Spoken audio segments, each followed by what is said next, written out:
Trauma can be something like a big T thing that we talk about and we think of it as a very traumatic situation. Maybe we witnessed a violent act. Maybe we were a victim of a violent act. Maybe we were in a serious accident, something that was life-threatening. Maybe we were a first responder and was confronted with a horrific situation. So these things are big T, traumas. And that's kind of like what most people think trauma is. Some people come in looking for help and they don't even realize that they're looking for help with trauma. I'll have people come in and say, oh no, I had a wonderful childhood. It was oh so lovely. My parents were fabulous. Great relationship with my siblings. You know, they kind of admit to some of the sibling rivalry or that sort of thing. But no, we had a fabulous close family, lots of family events, and it was just wonderful. But I can't get over this feeling that I have, this uncomfortable feeling, this anxiety. I don't know where it's coming from. Where would it be coming from? So it could be coming from something that we call small t traumas.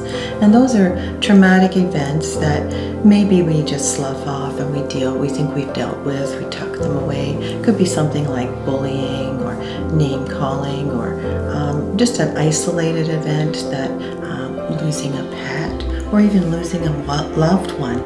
We don't often think of that as trauma, but those kinds of transitions and those kinds of things do contribute to trauma, especially if we haven't had help with how do we deal with that, how do we cope, how do we move forward after going through something like that. There's also compound trauma as well. Some of those small t traumas building on top of one another can result in some very big traumatic responses in us.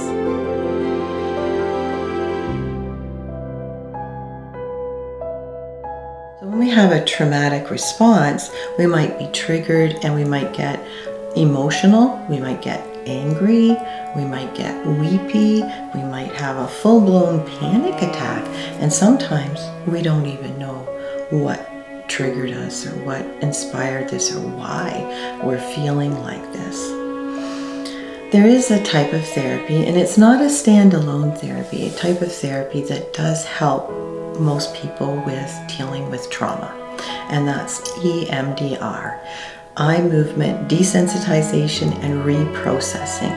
It can be really helpful for big T traumas, but it also can be helpful for small T traumas. Let me give you an example of what a small T trauma could be. I had somebody that come in that was desperately afraid of storms, and that was a result of small T trauma. We don't live in an area where we have a generally life-threatening experience of storms. However, this person witnessed parents' reaction to storms and interpreted as storms are a horrible thing. They saw parents rushing around to bring in the clothes off the line and to tidy up the patio furniture so it wouldn't get wet. Another time racing home so they wouldn't get wet. And a small child thinking of that, coupled with the large cracks of thunder and bolts of lightning coming through, created this traumatic feeling around storms. And so we're able to understand that when we pull it apart using different techniques, different therapy like narrative therapy, to be able to understand that more fully. But to fully release it, it can be helpful to do EMDR. EMDR is simply eye movements that a client will follow the therapist's hand as they're moving back and forth, and it does something in our brain. And to be perfectly honest, brain science is advancing very well, and we're amazed by the things that we're learning, but we don't fully know how EMDR works. We just know that it does. What we think happens is in our brain, we have something that's called the adaptive processor. And the adaptive processor takes our memories and files them away. we will remember everything unless we have a brain injury or we have some kind of a developmental issue.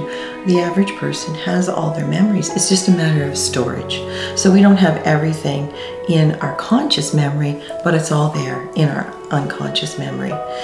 And when something happens to trigger a memory from our past, we can actually feel like we're right back there, and we can't differentiate, and we feel the physical pain, we feel the emotional pain that's attached to that memory. So what they think is happening is that our average memories get filed away just normally, and they're there, emotions, nothing with them.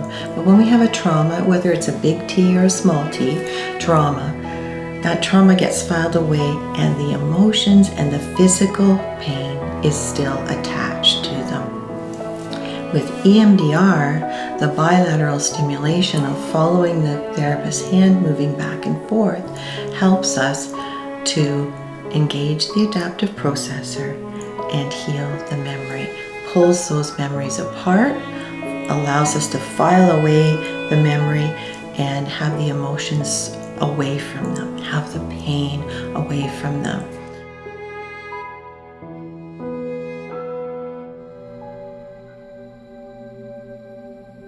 If you think about, you may have heard about the REM period of our sleep, the rapid eye movement of our sleep. We think that's what's happening during that is that we're filing away things that happen during our day. And so we think there could be a connection between the rapid eye movement period of sleep and EMDR, that what we're doing is we're consciously allowing those memories to be filed away, and it allows us to understand and to know that we are here in the now and we're safe. And so the memory of the physical feeling or the emotional feeling gets tucked away, and we do no longer feel that way when we think of that traumatic event, whether it's being bullied, whether it's having witnessed something horrific. Those things are separated, and we're able to move forward. Now, I don't want to give you a false impression that this is a one-shot deal. We go for an EMDR session and everything's fine and dandy. EMDR needs to be practiced by and with a professional therapist. If you go online, you're going to see some self-help things on how to do EMDR, and we certainly don't recommend that. In order to take EMDR training, you need to be a registered therapist or tracking to become a registered therapist. So EMDR is not a standalone therapy.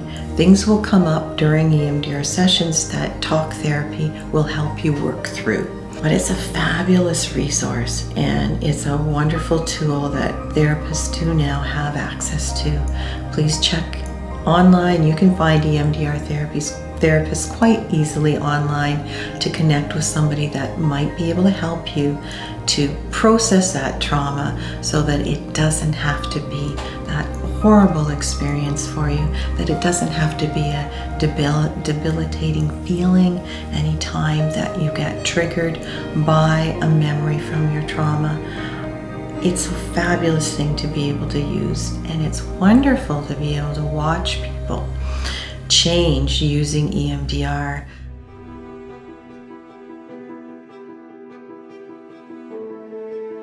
I have several different people that I have witnessed go through EMDR therapy, and just the change in them, even the change in their countenance. I had one client, for instance, who was a very shy person, had trouble making eye contact, looked down most of the time, carried themselves kind of slumped over, and we did a lot of talk therapy. We worked on the traditional ways of improving that, using CBT and other therapies to help him understand what was going on, and that worked well.